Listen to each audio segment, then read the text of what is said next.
ಶ್ರೀ ಸಿಂದಗಿ ಅಂಬಾ ಭವಾನಿ ಮಂದಿರದಲ್ಲಿ ಈ ವರ್ಷ ಬೆಳ್ಳಿ ಮಹೋತ್ಸವವನ್ನು ಬಹಳ ವಿಜೃಂಭಣೆಯಿಂದ ನಾವೆಲ್ಲರೂ ಆಚರಿಸುತ್ತಿದ್ದೇವೆ. ಘಟಸ್ಥಾಪನೆ, ಮುತ್ತೈದೆ ಹಾಗೂ ಉಡಿ ತುಂಬಾ ಕಾರ್ಯಕ್ರಮ, ಮಂಗಳವಾರ ದಿವಸ ಮತ್ತು ಸೀಗಿ ಹುಣ್ಣಿಮೆ ದಿವಸ ಲಲಿತಾ ಸಹಸ್ರನಾಮ. ಇಲ್ಲಿ ಪ್ರತಿದಿನ ಗರಬಾ ಹಾಗೂ ದಾಂಡಿಯಾ, ರಂಗೋಲಿ ಸ್ಪರ್ಧಾ, ಮ್ಯೂಸಿಕಲ್ ಚೇರ್, ಫನ್ ಫೇರ್, ಹಾಸ್ಯ ಮನೋರಂಜನೆ, ಇನ್ನೂ ಅನೇಕ ತರಹದ ಮನೋರಂಜನೆ ಕಾರ್ಯಕ್ರಮಗಳು. ಆಮೇಲೆ 9 ದಿವಸದ ಏನ ಕಾರ್ಯಕ್ರಮಗಳನ್ನು ಹಮ್ಮಿಕೊಂಡಿದ್ದೇವೆ. ಇವೆಂಟ್ ಮೇಕರ್ಸಿಗೆ ನಾವೆಲ್ಲ ಅದನ್ನು ಒಪ್ಪಿಸಿದ್ದೇವೆ.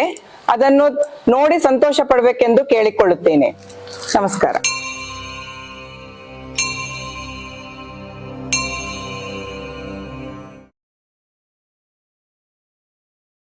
ನಮಸ್ಕಾರ.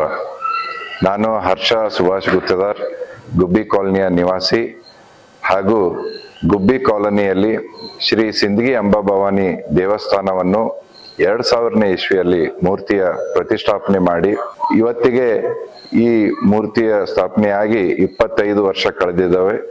ಅದಕ್ಕೆ ಈ 25ನೇ ವರ್ಷದ ಒಂದು ಅಂಗವಾಗಿ ನಾವು ಈ ವರ್ಷ ಅತಿ ವಿಜೃಂಭಣೆಯಿಂದ ಈ ನವರಾತ್ರಿ ಉತ್ಸವ ಮಾಡಲಿಕ್ಕೆ ನಿರ್ಧಾರ ಮಾಡಿದ್ದು. ಬಹಳ ಒಂದು ವಿಶಿಷ್ಟವಾದಂಥ ಕಾರ್ಯಕ್ರಮಗಳು 9 ದಿವಸ ಇಲ್ಲಿ ನಡೆಯಲಿದೆ. ಇಲ್ಲಿ ಮ್ಯೂಸಿಕ್ ಕಾನ್ಸರ್ಟ್ ಮತ್ತು ಹಾಸ್ಯ ಕಾರ್ಯಕ್ರಮ, ಈ ರೀತಿ ವಿವಿಧ ಕಾರ್ಯಕ್ರಮಗಳು, ಗರ್ಬಾ ಕೂಡ ಇರುತ್ತೆ. 9 ದಿವಸ ನಿರಂತರವಾಗಿ ಕಾರ್ಯಕ್ರಮ ನಡೆಯಲಿದೆ. ಸಮಸ್ತ ಗುಬ್ಬಿ ಕಾಲನಿ ಹಾಗೂ ಕಲಬುರಗಿ ನಗರದ ಸಮಸ್ತ ಜನತೆಗೆ ಈ 25ನೇ ವರ್ಷದ ನವರಾತ್ರಿ ಉತ್ಸವದ ಈ ಕಾರ್ಯಕ್ರಮದಲ್ಲಿ ತಾವು ಹೆಚ್ಚಿನ ಸಂಖ್ಯೆಯಲ್ಲಿ ಬಂದು ಈ ಭಾಗವಹಿಸಿ ತಾಯಿ ಶ್ರೀ ಸಿಂದಗಿ ಅಂಬಾ ಭವಾನಿಯ ದೇವಿಯ ಒಂದು ಆಶೀರ್ವಾದ ಪಡ್ಕೋಬೇಕು ಅಂತಂದು ತಮ್ಮೆಲ್ಲರಲ್ಲಿ ಕೇಳ್ಕೊಂತೇನೆ. ನಮಸ್ಕಾರ.